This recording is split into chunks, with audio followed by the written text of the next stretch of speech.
A Bíblia diz, Isaías. Nós estamos aqui estudando todos os sábados o livro do Apocalipse, capítulo por capítulo, através da história. Seu único Salvador. E nós estamos estudando as cartas E não existe dois deuses. que Deus mandou João do Apocalipse escrever às 7 igrejas da Ásia Menor. No Novo Testamento. E nós estudamos já há um mês a carta às 2 primeiras igrejas. A igreja de Éfeso A partir do e depois a igreja de Esmirna. Pai, a palavra E hoje nós vamos estudar a terceira carta. A carta que Deus mandou João escrever à igreja de Pérgamo. eu e o Pai somos E vamos ver então as mensagens que Deus envia à igreja localizada na cidade de Pérgamo. O capítulo 2 do Apocalipse, versículo 12 a 17, diz assim: Ao anjo da igreja em Pérgamo escreve: Isto diz aquele que tem a espada aguda de 2 gumes. Nós estudamos ao sábado retrasado que a espada de 2 gumes representa a palavra de Deus, o Antigo e o Novo Testamento. E também estudamos que quando Deus diz, escreve ao anjo da igreja de Éfeso, escreve ao anjo da igreja de Esmirna e agora escreve ao anjo da igreja de Pérgamo, ele não está se referindo a um anjo sobrenatural, porque anjo não precisa de carta de Deus, ele já assiste à presença de Deus, ele sobe e desce diariamente da presença do Pai Celestial. Então o anjo sobrenatural não precisa de carta. Mas quando Deus fala, escreve ao anjo, à igreja de Pérgamo, ele está se referindo aos mensageiros da igreja de Pérgamo, aos líderes, aos missionários da igreja de Pérgamo. No versículo 13 do capítulo 2 do Apocalipse diz assim: Sei onde habitas, que é onde está o trono de Satanás, mas retens o meu nome e não negaste a minha fé, mesmo nos dias de Antipas, minha fiel testemunha, o qual foi morto entre vós, onde está Satanás.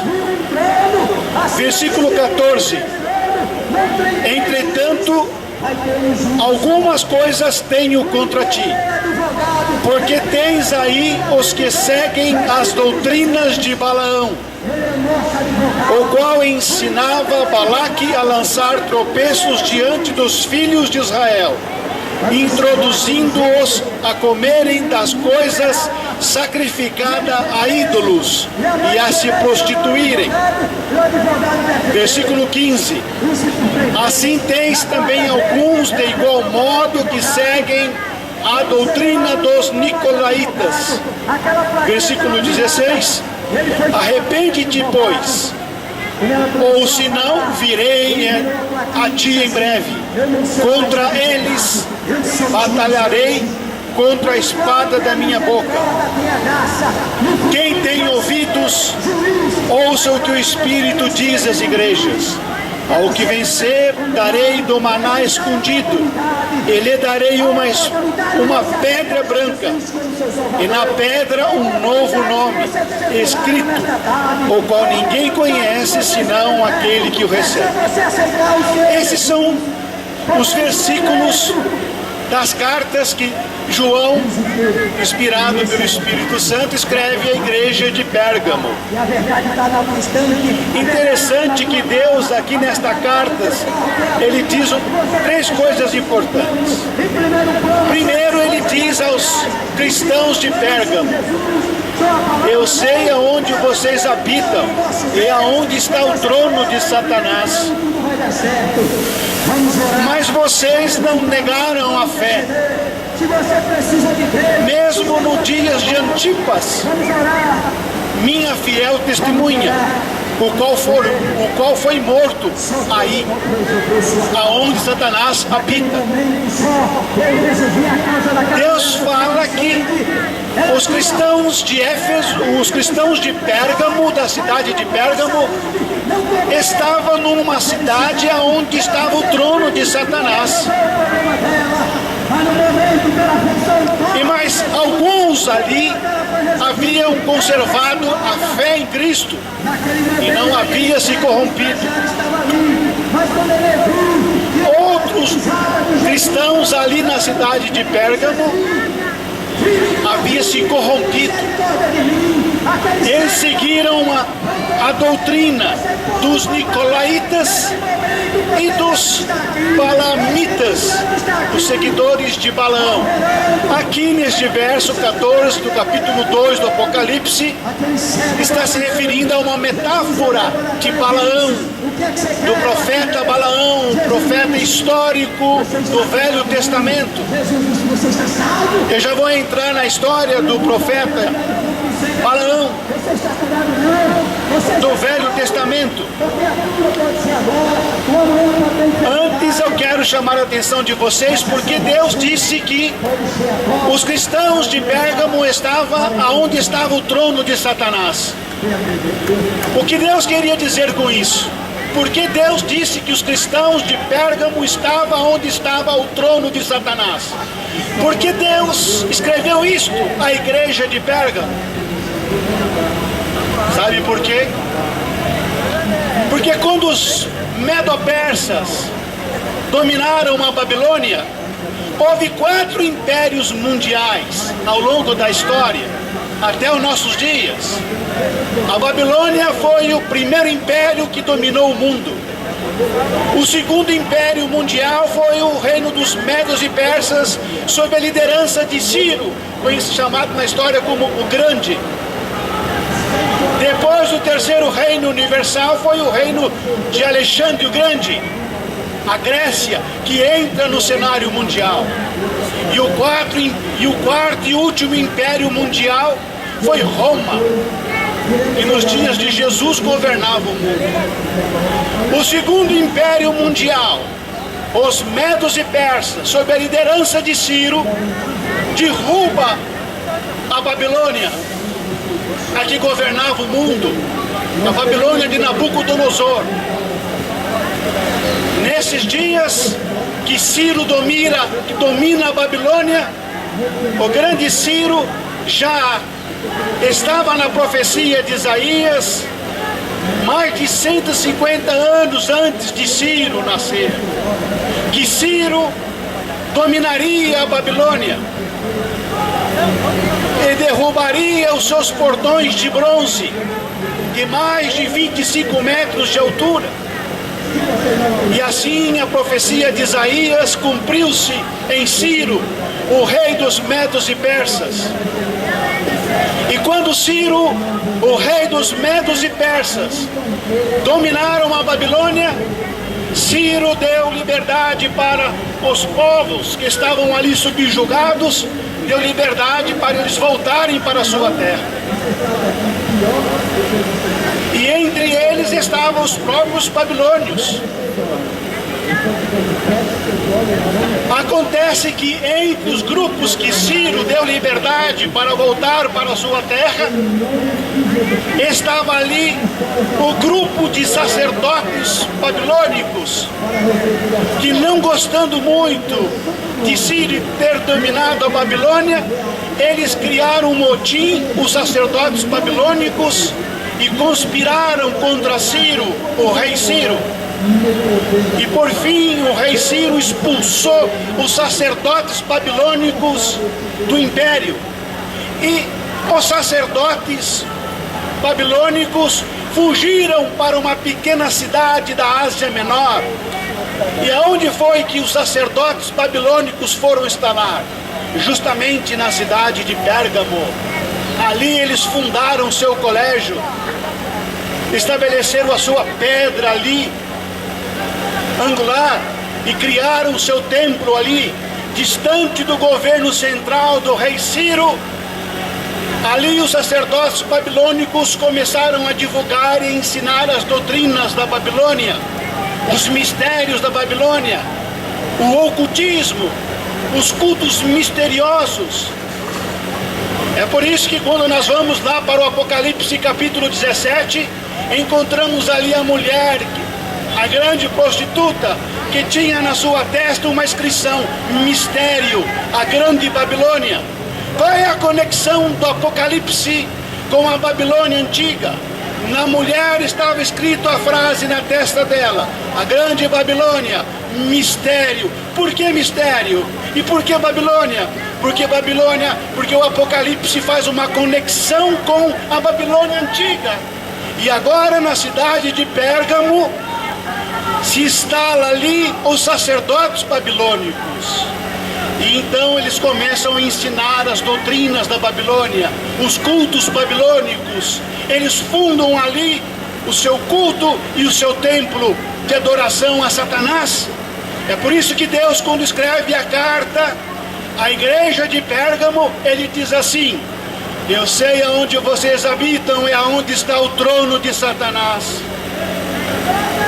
Porque ali na cidade de Pérgamo estava o verdadeiro trono de Satanás. Os cultos importados da Babilônia estavam agora sendo ensinados na cidade de Pérgamo.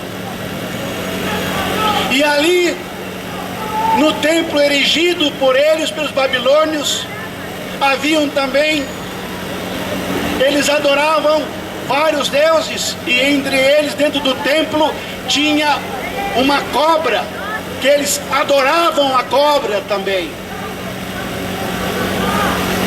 Prestavam culto à cobra dentro do templo construído na cidade de Pérgamo. É por isso que hoje na medicina traz-se uma cobra enrolada numa haste. Ela vem da adoração lá da Babilônia antiga, que entra para a cidade de Pérgamo e começa a ser divulgado. Infelizmente hoje, não sei se por ignorância ou os médicos hoje, a medicina traz na sua lapela uma cobrinha enrolada numa haste. Mas isso é um símbolo do paganismo, de adoração a Satanás. A antiga serpente, como diz o Apocalipse, referindo-se ao diabo. A antiga serpente, o dragão.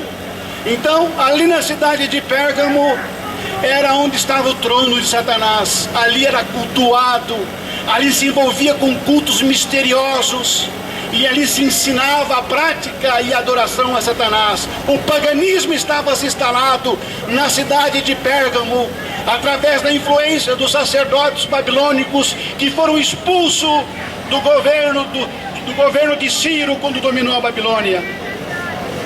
Então, o apóstolo Paulo faz uma menção deste culto satânico lá em Atos capítulo 17, versículo 22. Está escrito assim: esse sistema de culto é chamado por Paulo o mistério da iniquidade, em Tessalonicenses capítulo 2, versículo 7. E por João, o mistério da iniquidade, em Apocalipse 17, capítulo 22. E em Atos capítulo 17, versículo 22 e 23, que eu vou ler agora, que diz assim: porque passando eu, disse Paulo, e observando o objeto de vosso culto, encontrei também um altar em que estava escrito ao Deus desconhecido. Esse, pois, que vos anuncio. Ora, porque Paulo, passando pela cidade ali, viu um altar intitulado o altar ao Deus desconhecido. Na Babilônia antiga havia um altar escrito mistério ao Deus desconhecido.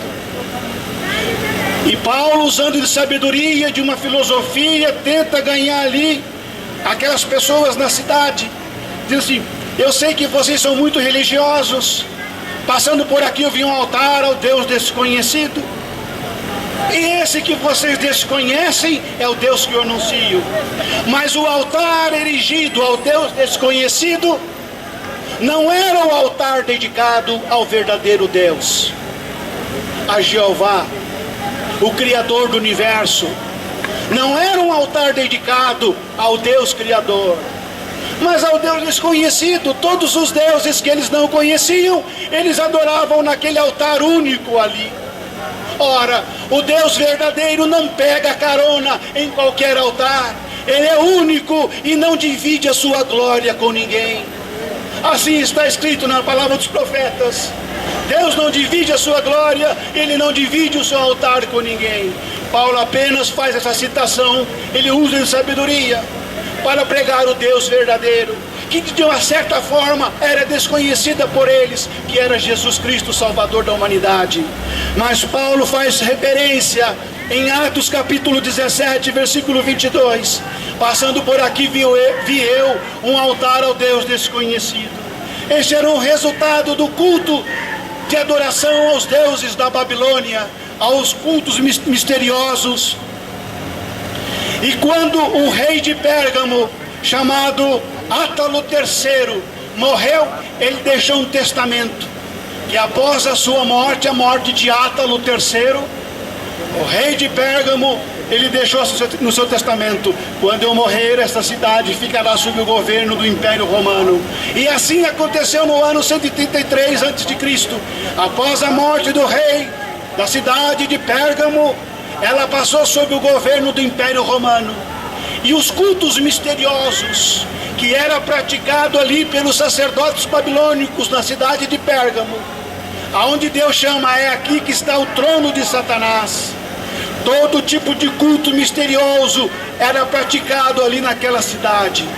E isso se estendeu ao longo da história, até os dias de hoje, quando você vê sociedades secretas, com cultos misteriosos. Isso não vem da parte de Deus. E foi alastrando. Quantos cultos secretos não existem hoje, com determinadas sociedades secretas que também existem, que eu não vou citar o nome neste momento, mas toda essa sociedade secreta e esses cultos misteriosos, no Apocalipse 17, em Atos capítulo 17, 22, vem da Babilônia antiga. É por isso que há uma conexão entre o Apocalipse e o livro de Daniel, dois livros proféticos, o livro da antiga Babilônia. Então, ali na cidade de Pérgamo, aonde estava o trono de Satanás, ali se praticava todo tipo de culto. E quando o rei Átalo III morreu, os romanos passaram a governar a cidade de Roma, a cidade de Pérgamo, digo. E os cultos que eram praticados na cidade de Pérgamo, aonde Deus chamou, aí é onde está o trono de Satanás. Esse culto agora é transferido para Roma. Então, Pérgamo, aonde Deus chama no Apocalipse capítulo 2, aonde estava o trono de Satanás após a morte do rei Átalo III, a sede do culto pagão, a sede do culto a Satanás, que estava em Pérgamo, agora é transferido para Roma. Então Roma, agora Pérgamo se tornou um elo entre o paganismo e o cristianismo. Como é que nós podemos entender o cristianismo e ali o Império Romano? Roma agora é o elo. Por isso que diz toda a história, a Roma imperial e a Roma papal ao longo dos séculos. Transferindo-se este culto de Pérgamo para Roma, o Império Romano, a cidade de Roma, tornou-se conhecida por muitos séculos como a cidade, ou a chamada Terra Saturnina, ou a terra em caldaico ou aramaico era conhecido como Estur, o deus oculto de Babilônia. Era assim. Roma passou a ser chamada de Terra Saturnina, ou Estur em aramaico, o culto ao Deus Sol, ao Deus de Babilônia antiga. E agora o paganismo, que foi transferido para a cidade de Roma, ele paulatinamente, de forma gradativa, começa a entrar dentro do cristianismo. Então o paganismo de Roma imperial, que dominava o mundo, começa agora a entrar no cristianismo.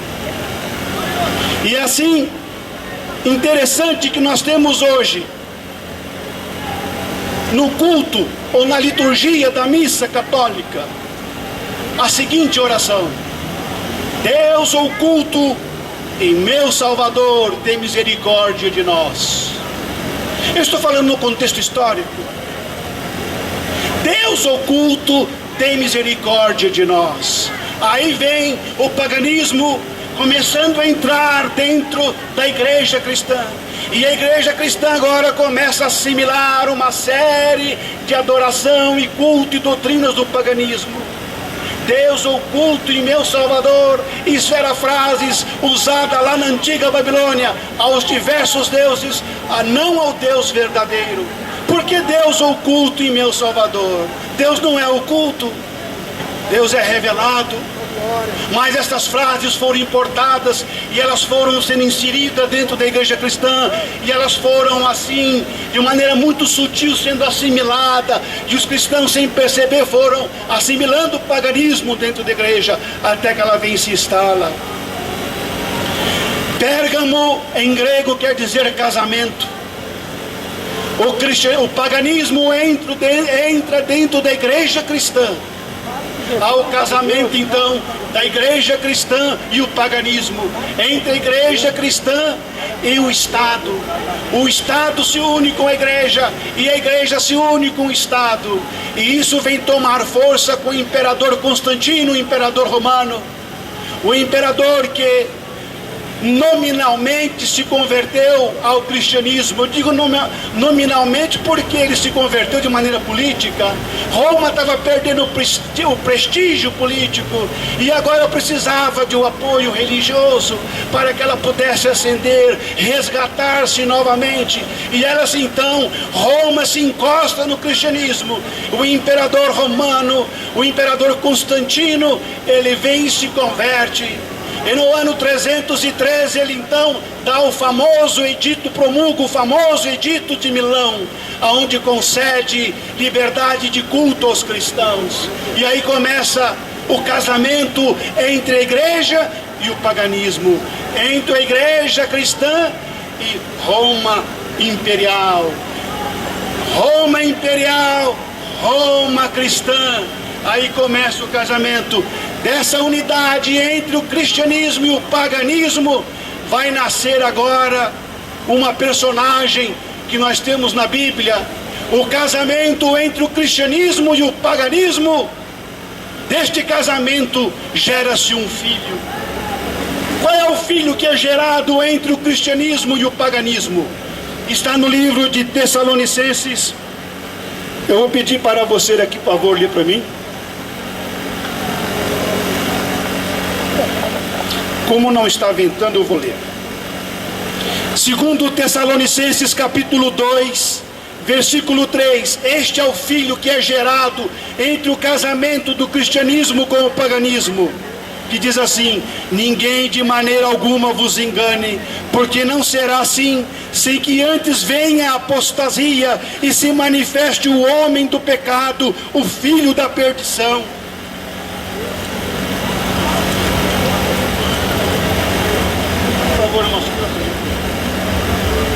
O filho da perdição, o qual se opõe e se levanta contra tudo que se chama Deus ou se adora, de sorte que se assentará como Deus no templo de Deus, querendo parecer-se com Deus.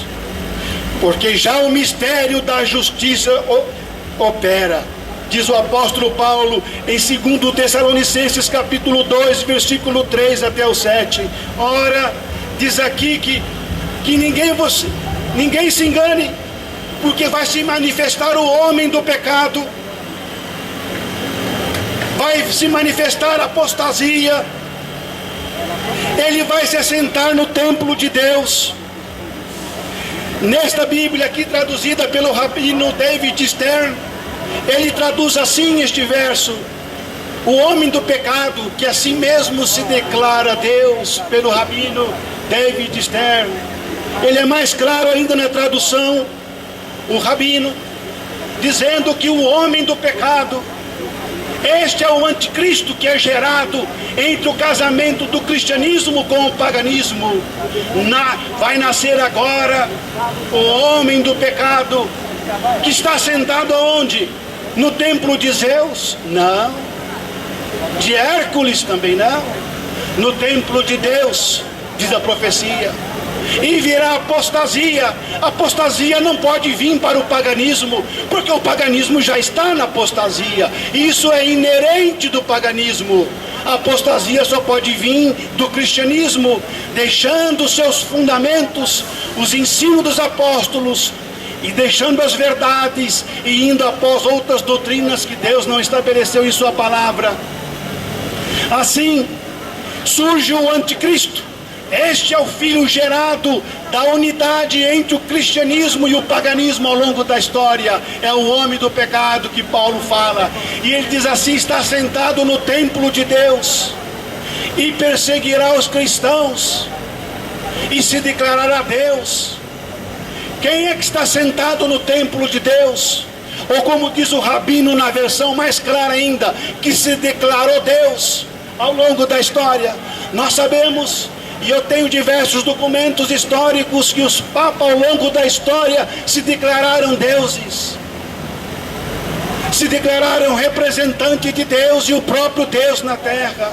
Eles se assentaram no trono, se assentaram no templo de Deus. Então surgiu o anticristo. Esta é a unidade entre o paganismo e o cristianismo. Vem e produz dentro do cristianismo, como diz o apóstolo, virá apostasia, o abandono dos ensinamentos dos apóstolos, após os ensinamentos do paganismo. Aí começa a entrar na igreja cristã outras doutrinas ainda piores, que eu vou mencionar alguma delas. Então, esse é o resultado do casamento anticristo. E já dizia o jovem Martinho Lutero, o doutor Martinho Lutero: eu estou convencido de que o anticristo, o filho da perdição, é o papado. E Lutero disse: o Papa é o apóstolo do diabo e ele está sentado no trono de Satanás. Não fui eu que disse isso, foi Lutero. Lutero identificou, o doutor Martinho Lutero identificou no papado o anticristo, que Paulo cita em Tessalonicenses: assentou-se no templo de Deus, querendo parecer-se igual a Deus, e busca as honras e os louvores dos homens. Aí está, por que Deus falou aos cristãos de Pérgamo? Porque ali estava o trono de Satanás. Ele invadiu a igreja cristã. A demonstração que Deus faz à igreja de Pérgamo diz assim: eu tenho aí alguns que têm seguido as doutrinas de Balaão e dos nicolaítas.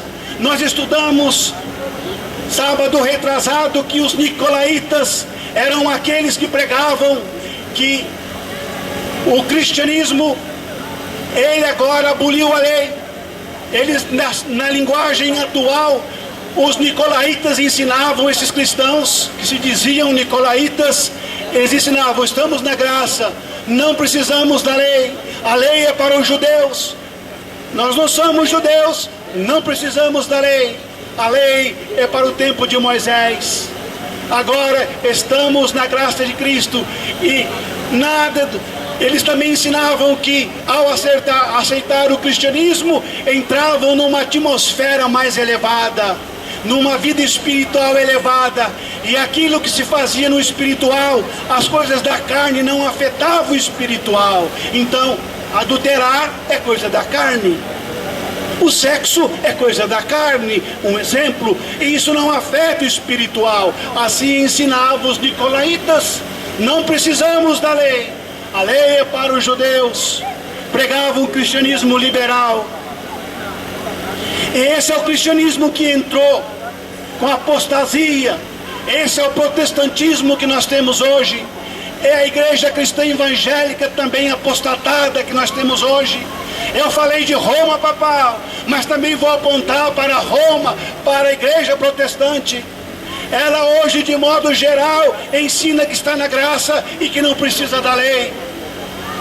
que a lei foi para o tempo de Moisés, que a lei foi abolida, que basta aceitar Jesus Cristo como seu salvador pessoal e está salvo. Isso, então vamos matar, roubar, adulterar, mentir, desonrar pai e mãe, porque tudo isto está na lei de Moisés e ela foi dada para o povo judeu. Então somos livres para matar, roubar e adulterar. Esse é um cristianismo falso, em que os efésios rejeitaram. E nós também devemos rejeitar. E disse Deus para os cristãos de Pérgamos: vocês têm sido fiel, apesar de vocês viverem no meio de um lugar corrompido, aonde se adora Satanás de maneira bem aberta. Eu só tenho uma coisa contra alguns aí na igreja de Pérgamo.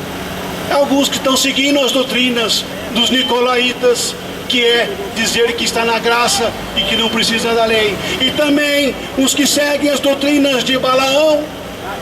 Qual era o pensamento de Balaão? Esta linguagem de Deus se referindo aos balamitas era uma metáfora, se referia ao Balaão histórico, ao profeta Balaão, situada lá no livro de Números, capítulo 25, versículo de 1 a 9. Esse é o Balaão histórico. Que tem a ver o Balaão histórico, profeta? Ora, o profeta Balaão, lá do Velho Testamento, foi convidado pelo rei Balaque,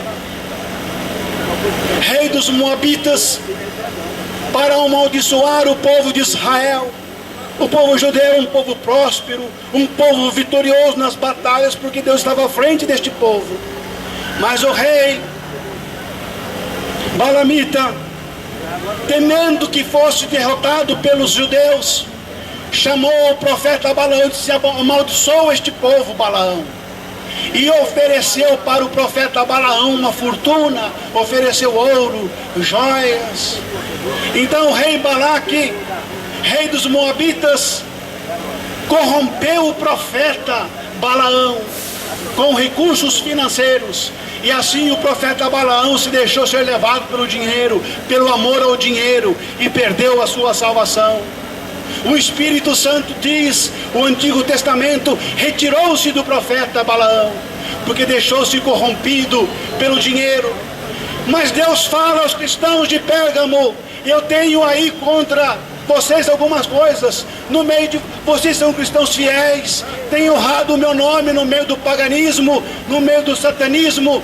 Mas há alguns cristãos aí que estão seguindo as doutrinas do profeta Balaão e dos nicolaítas.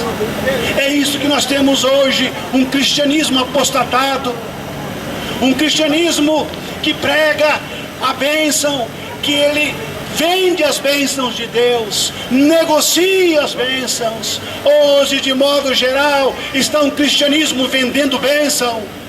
Vão aí em seus programas de televisão e rádio, seja lá qual for, não interessa a igreja, mas eles ensinam assim: vamos abrir a Bíblia aqui no Salmo 75. Então 75, eu agora vou pedir R$75 para 75 pessoas. Usam até a Bíblia, usam os salmos da Bíblia, Salmo 90 pessoas, R$90, e vendem a Bíblia, e usam os textos bíblicos como Salomão. Salomão ofereceu, olha lá, 1000 vacas, 1000 bois, e você não pode então oferecer R$70 para nós? Vai lá na conta e deposita. Hoje a bênção é um mercado livre. O cristianismo hoje transformou-se num mercado livre. É a venda de bênção. É claro que as pessoas desesperadas em busca de cura, perturbadas emocionalmente, psicologicamente, devido ao seu estado físico, vão lá e vão comprar. Quanto é que é essa cura aí? Fala que eu pago. Claro, tá a fim de ficar, tá a fim de se livrar-se da doença, e vai lá e paga. Esse é o cristianismo que nós temos hoje. É uma fusão da doutrina dos balamitas de Balaão, que deixou-se vender o amor ao dinheiro, e os nicolaítas. Estamos na graça, não precisamos da lei, e vende as bênçãos de Deus. São verdadeiros mercadores da fé hoje. Esse é o cristianismo. E disse Deus: eu tenho aí algumas coisas contra esse grupo de cristãos. E é esse grupo de cristãos hoje que existe a fusão entre as doutrinas de Balaão e as doutrinas dos nicolaítas. É isso que temos por aí hoje, de modo geral, com raríssimas exceções. É claro que há homens, missionários, pastores, ministros, fiéis que temem a Deus, mas você é uma agulha no palheiro hoje. Nós temos uma apostasia, como disse Paulo, antes da vinda de Jesus, se manifestará o homem do pecado, vai se manifestar a apostasia dentro da igreja cristã, e é isso que temos, uma igreja apostatada, que se assentou-se no lugar de Deus e se diz Deus, e perdoa o pecado dos homens. Lutero disse que o único que pode perdoar o pecado é somente Deus. E as bênçãos eram negociadas, e é isso que temos hoje, a apostasia reinando dentro do cristianismo de modo geral, seguindo as doutrinas de Balaão, que são os balamitas, e as doutrinas dos nicolaítas. Destes vocês fogem, disse Deus, rejeitai-os. Essa é a mensagem que Deus envia em sua carta à igreja da Ásia. A igreja da Ásia Menor, uma delas, a terceira igreja, a igreja de Pérgamo. Graças a Deus que na igreja de Pérgamo havia um grupo de cristãos fiéis, temente a Deus, que não negavam a fé e adoravam o Deus verdadeiro. A mensagem que Deus envia. Qual era a recompensa que Deus prometeu à igreja de Pérgamo? Ele diz assim: a recompensa a esses cristãos fiéis que não seguiam as doutrinas dos nicolaítas, nem seguiam as doutrinas de Balaão, o amor ao dinheiro vendendo bênçãos. Estamos na graça e não precisamos da lei. Um cristianismo liberal, um cristianismo popular, um cristianismo secular, nominalmente apenas da boca para fora. É como disse Jesus: vós escribas e fariseus, vós me honrais com os lábios, mas o vosso coração está longe de mim. Falam do reino eterno, falam de Cristo, mas o coração está longe do verdadeiro Deus. A recompensa aos cristãos fiéis da igreja de Pérgamo, que não se contaminaram com as doutrinas de Balaão, amor ao dinheiro, nem as dos nicolaítas, foi a seguinte: Apocalipse capítulo 2, versículo 17: ao vencedor dar-lhe-ei um maná escondido, bem como lhe darei uma pedrinha branca, e sobre esta pedrinha escrito um novo nome, o qual ninguém conhece, exceto aquele que o recebe. Deus promete ao vencedor que ele daria uma pedrinha branca. Mas pedra branca com um novo nome. Na antiguidade, os pais davam aos seus filhos nomes que tinham algum vínculo com a personalidade. Então, por exemplo, a Pedro, Jesus mudou o nome de Pedro, era Simão, e disse Jesus. Em Marcos capítulo 3, verso 16, e também em Mateus capítulo 16, verso 18, Jesus mudou o nome de Simão para Simão Pedro, o que significa que a sua personalidade era tal como uma pedra ou uma rocha. Tu não será mais Simão, mas Pedro, servindo a personalidade firme como uma rocha. Então os nomes eram dados atribuindo caráter. O nome de Jesus significa aquele que salva.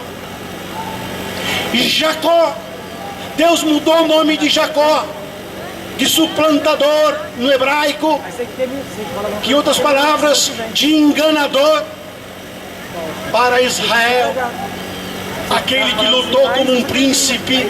Então o nome de Jacó foi mudado de Jacó o enganador para Aquele que luta como um príncipe. Nossa, alguma coisa no microfone. No microfone. No microfone. Aquele que luta como um príncipe.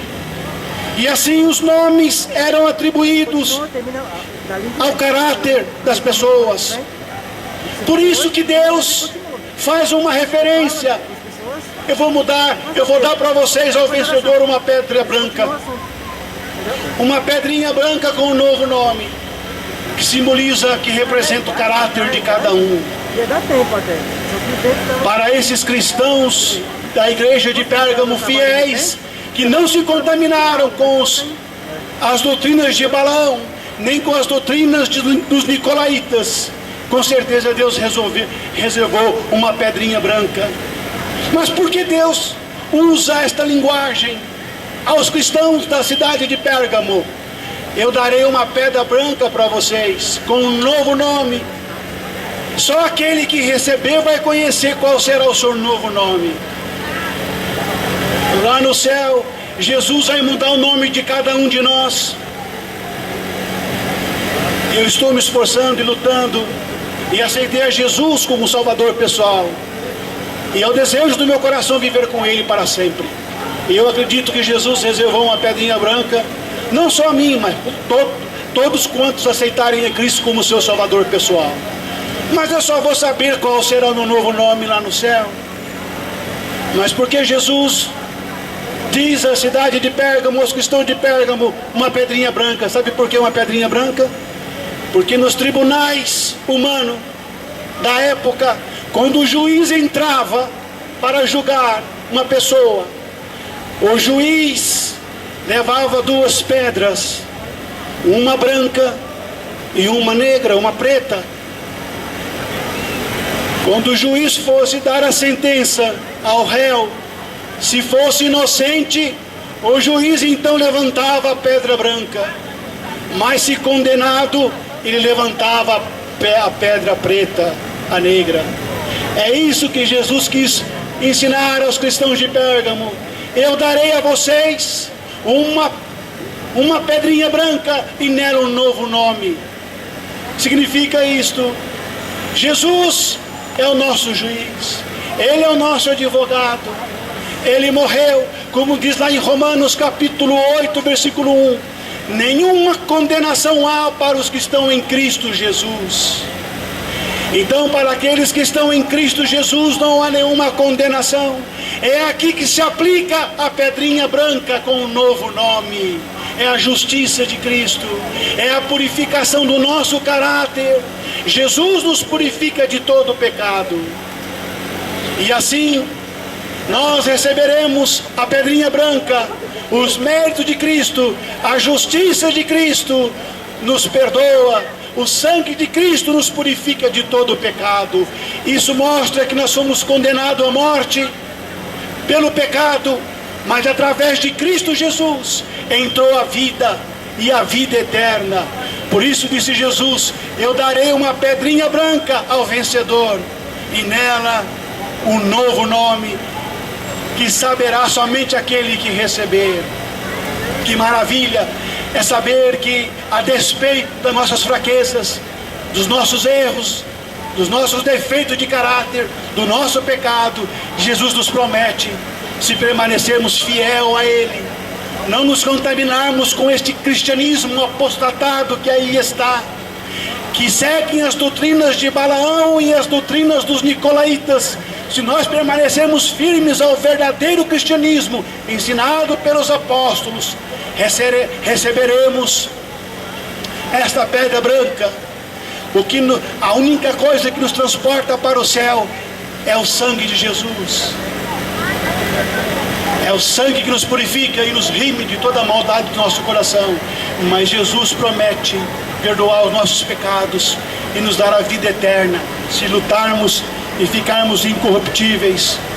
A igreja, o paganismo entrou dentro da igreja cristã, e com ela diversas doutrinas foram entrando dentro da igreja, que precisou o cristianismo fazer vários concílios para tentar deter parte do paganismo que estava entrando dentro da igreja. Uma delas que começaram a entrar e que o concílio do ano 325 da era cristã, o grande concílio chamado Concílio de Nicéia, se reuniu porque estava tendo um problema na igreja. O que é que o Concílio de Nicéia no ano 325 fez? Concluiu, após muito estudo e deliberação, que Jesus era verdadeiramente Deus. Havia um grupo que ensinava dentro do cristianismo que Jesus era somente homem. Outro grupo ensinava que ele era somente Deus. E os concílios foram se reunindo. Outro concílio no ano 381, o concílio de Éfeso, o concílio de Constantinopla e por fim o concílio de Calcedônia no ano 451, que chegou à seguinte conclusão: que Jesus possuía as duas naturezas distintas, a divina e a humana. E hoje há muitos cristãos que dizem assim: Jesus não é Deus, é homem. Outros ensinam: não, ele é Deus, não é homem. Aí os concílios foram se reunindo e dirão o seguinte: os concílios, Jesus tem duas naturezas, uma divina e outra humana. Ele assumiu a natureza humana, se fez homem, viveu entre nós e passou pelas nossas experiências. E é nessa que eu creio que Jesus possui as duas naturezas distintas, a natureza humana e a natureza divina. Ele, como homem, sofreu como nós e pode nos socorrer em todas as coisas, porque atravessou nossas experiências. Como diz o profeta Isaías, Jesus era um homem de dores, experimentado no trabalho. Então Jesus sentiu fome, sede, dor, humano e divino, passou pelas nossas experiências e sofreu. Mas isto foi minando o cristianismo e dividindo o cristianismo. Um grupo ensinava que Jesus era só homem, o outro grupo ensinava que era só Deus, um terceiro grupo ensinava que ele era Deus e era homem. E assim foi penetrando e enfraquecendo o cristianismo. E o paganismo, o cristianismo mudou tanto que se tornou um paganismo batizado. O que nós temos hoje do cristianismo é um paganismo batizado. Nós não temos cristãos hoje, temos pagãos nominais cristãos, e foram entrando mais ainda e mais. Citamos no princípio que no grego Pérgamo significa casamento, e o resultado do casamento entre o cristianismo e o paganismo foi gerando outras coisas. No ano 300 entrou dentro da igreja cristã a oração pelos mortos. A Bíblia ensina depois da morte o juízo. Salomão, no livro de Eclesiastes, diz que os mortos não sabem coisa alguma. O seu pensamento pereceu, o seu ódio pereceu, e já não tem mais parte alguma do que se faz debaixo do sol. Não há nenhuma consciência após a morte, diz o sábio Salomão no livro de Eclesiastes. Mas entrou no cristianismo aquilo que estava no paganismo, na mitologia egípcio-babilônica, na mitologia grega: oração pelos mortos, no ano 300. Depois, no ano 300 ainda começou o sinal da cruz. Depois, no ano 320, ensinou queima de velas, o que era no paganismo. Depois, no ano 375, entrou o uso de imagens e veneração dos anjos e dos mortos. Os mortos começaram a ser venerados, os anjos começaram a ser adorados. No ano 394 entrou a celebração diária da missa, e no ano 431 entrou a veneração da Maria, a mãe de Deus. Maria não era adorada dentro do cristianismo, mas entrou, a igreja decidiu que Maria deveria ser venerada, adorada. Maria foi uma santa mulher, ninguém questiona isso, um exemplo entre as mulheres, de caráter, de cristianismo, não se discute. Mas Maria não é Deus e não deve ser adorada. Eu tenho todo o respeito por Maria como uma mulher santa, que viveu nos seus dias um exemplo, de tal modo que Deus olhou para o céu entre as mulheres e viu no caráter de Maria alguém que estava preparada para recepcionar o Filho de Deus. Então Maria foi uma mulher santa, pura entre a humanidade, e Deus a escolheu pelo seu caráter, mas ela não deve ser adorada, somente Jesus pode ser adorado. Mas no ano 431 entrou a veneração por Maria dentro da igreja, e no ano 500 entrou os sacerdotes, passaram a vestir as vestimentas do paganismo. No ano 526 entrou a extrema unção, e no ano 593 entrou o purgatório. O Papa Gregório I insere dentro do cristianismo o purgatório. Agora a pessoa se morre vai para o inferno, se morre vai para o céu. E isso está dentro do protestantismo hoje. Como disse Paulo, dentro do protestantismo apostatado, antes que Jesus retornaria à terra, haveria um cristianismo apostatado, que havia deixado abandonados os fundamentos dos apóstolos. E não é diferente, não só na igreja cristã católica, mas também na igreja protestante evangélica. Na igreja protestante só muda a nomenclatura. Na igreja católica, o purgatório. Na igreja protestante evangélica, se a pessoa morre, se é santo, se é bom, foi para o paraíso, subiu para a glória. Mas se é ruim, vai para o inferno. Então todos os dois grupos de cristãos pregam o céu e o inferno como lugar de tortura. Aí está a apostasia do cristianismo.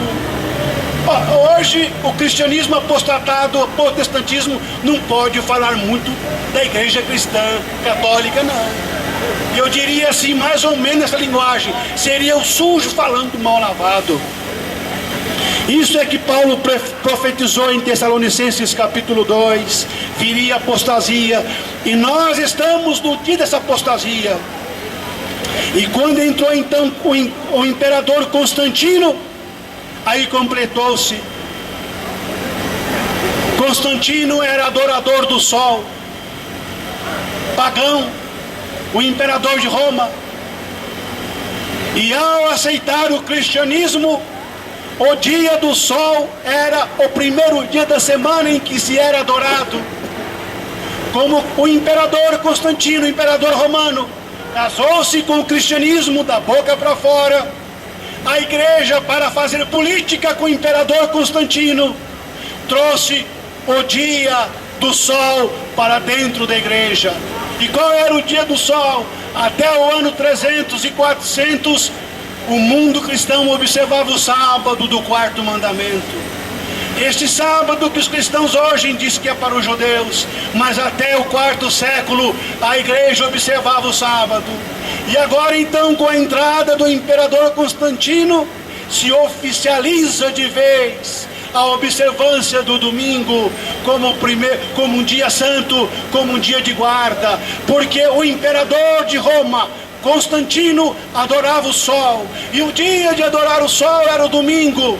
Então agora a igreja cristã fazendo política neste casamento com a igreja e a igreja com o Estado. A igreja agora então permite que outra doutrina entre dentro dela, a observância do domingo como dia santo. E o sábado então, a partir de Constantino, passa oficialmente a ser deixado de lado. E as festas, as festividades no dia de domingo passam a ser promovidas. E assim o sábado do quarto mandamento, em que o povo de Israel observava, agora é esquecido. Em que os cristãos até o quarto século observava, passa a ser esquecido. Então se consuma com Constantino. E agora até os dias de hoje, os cristãos de modo geral guardam o domingo. Olha, a igreja católica guarda o domingo, mas a igreja evangélica protestante também guarda o domingo. No concílio de Nicéia, o protestantismo levou uma surra de Roma. O debate entre a reforma e a igreja católica estava se intensificando cada vez mais, Vocês querem ver uma coisa? Então o Papa enviou um orador. E esse orador prometeu para o Papa que ia derrotar o protestantismo. Ia dar uma surra no protestantismo. Porque o protestantismo alegava que era a Bíblia e a Bíblia somente. Nada mais além da Bíblia. Aí um dos oradores do Vaticano disse: espera um pouquinho, nós vamos dar uma surra nos protestantes agora. E lá foi o orador do Vaticano no concílio. E no debate entre a Igreja Católica e o protestantismo, entrou o orador representando o Vaticano e disse assim: vocês protestantes dizem que seguem a Bíblia e a Bíblia somente. Pois vocês estão errados. Vocês não seguem a Bíblia e a Bíblia somente. Vocês seguem a Bíblia e a tradição como nós seguimos. Nós seguimos a Bíblia e a tradição dos papas, a tradição da igreja. Vocês querem ver como vocês não seguem a Bíblia e a Bíblia somente? Nós, cristãos católicos, guardamos o domingo. E vocês, protestantes, também guardam o domingo. Então vocês não seguem a Bíblia, pois a Bíblia manda guardar o sábado. E assim o protestantismo foi derrotado. Com este argumento do orador do Vaticano, levou uma surra e não aprendeu até os dias de hoje. Continua guardando o domingo como dia santo, o dia de adoração ao Deus Sol, até os dias de hoje. Aí nós temos a apostasia em que Paulo fala em 2 Tessalonicenses capítulo 2. Antes que o grande dia do Filho de Deus venha, o anticristo se manifestará, sentar-se-á no templo de Deus, vai se declarar ser Deus, e o cristianismo estará vivendo uma apostasia. É isso que Paulo preveu na profecia, e é isso que nós estamos vivendo nos dias de hoje. Eu quero encerrar dizendo o seguinte: que o Senhor Deus nos ajude, e que possamos todos receber a pedrinha branca oferecida aos cristãos de Pérgamo, das mãos de nosso Senhor Jesus Cristo. Ser homens e mulheres cristãos verdadeiros, que não se deixam ser corrompidos pelas doutrinas de Balaão nem dos nicolaítas. E assim Deus enviou a carta à igreja de Pérgamo, a terceira igreja da Ásia Menor. Essa foi a mensagem contida aos cristãos de Pérgamo. Ali é onde estava o trono de Satanás. Mas Deus elogiou. Alguns cristãos ali não haviam cedido, não haviam se corrompido. E a estes fiéis, Deus prometeu: eu vos darei uma pedrinha branca e com um novo nome. Que possamos nós hoje, como cristãos, viver o verdadeiro cristianismo e receber das mãos de Jesus uma pedra branca com o nosso novo nome, em nome de Jesus. E até o próximo sábado, aqui às 2h30, aonde continuaremos o estudo do Apocalipse, aonde vamos estudar agora a quarta carta à igreja, a igreja de Tiatira. Qual será a mensagem que Deus enviou aos cristãos de Tiatira?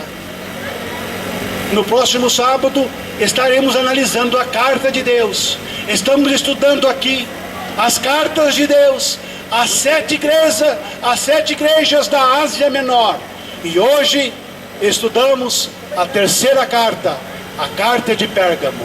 Porque Deus disse aos cristãos de Pérgamo: eu sei aonde vocês habitam, e aonde vocês habitam é onde está o trono de Satanás.